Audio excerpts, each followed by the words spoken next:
Bonjour et bienvenue dans les aventures de Tintin. Les cigares du pharaon. Tintin et Milou effectuent une traversée maritime à destination de Shanghai. L'aventure commence alors que leur paquebot, le MS Epomeo, est encore en mer Méditerranée.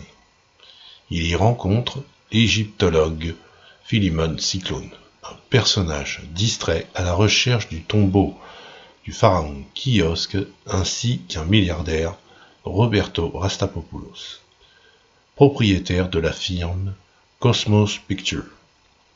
Tintin devient la cible d'un homme mystérieux qui cherche à se débarrasser de lui en faisant croire à la police qu'il transporte de la cocaïne. Il est arrêté par deux agents de la sûreté, Dupont et Dupont, qui le retiennent prisonnier avec Milou à bord du paquebot. Tintin profite alors de l'escale du bateau à Port Saïd, en Égypte, pour s'évader. Peu après, il y retrouve Philemon Cyclone et accepte de l'accompagner au Caire à la recherche du tombeau de Kiosque. Après avoir pénétré dans celui-ci, Tintin découvre de mystérieux cigares, mais il est endormi à l'aide d'un narcotique, enfermé dans une caisse et abandonné en mer par ses ravisseurs alors que les gardes-côtes arrivent.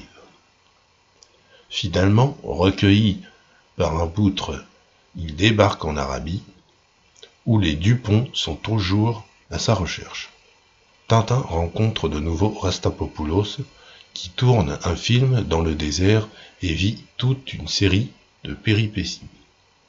Il échappe à un trafiquant d'armes, puis se fait enrôler de force dans l'armée avant d'être condamné à mort et finalement sauvé par les Dupont, qui veulent toujours le capturer en personne. Tintin et Milou parviennent à s'enfuir en avion et prennent la direction de l'Inde. Ici, ils rencontrent pour la troisième fois Philemon Cyclone, devenu fou, et se retrouvent face à un gang de trafiquants d'opium organisé sous la forme d'une société secrète. Tintin affronte, entre autres, un de ses membres les plus dangereux en la personne d'un fakir hypnotiseur. Accueilli chez le Maharaja de Roi-Putala, Tintin découvre la cachette des trafiquants et parvient à les mettre hors d'état de nuire. Puis il se lance à la poursuite du fakir qui a enlevé le fils du Maharaja et s'est enfui avec le grand maître, dont l'identité demeure mystérieuse. Après avoir neutralisé le fakir, Tintin voit le grand maître chuter dans le vide.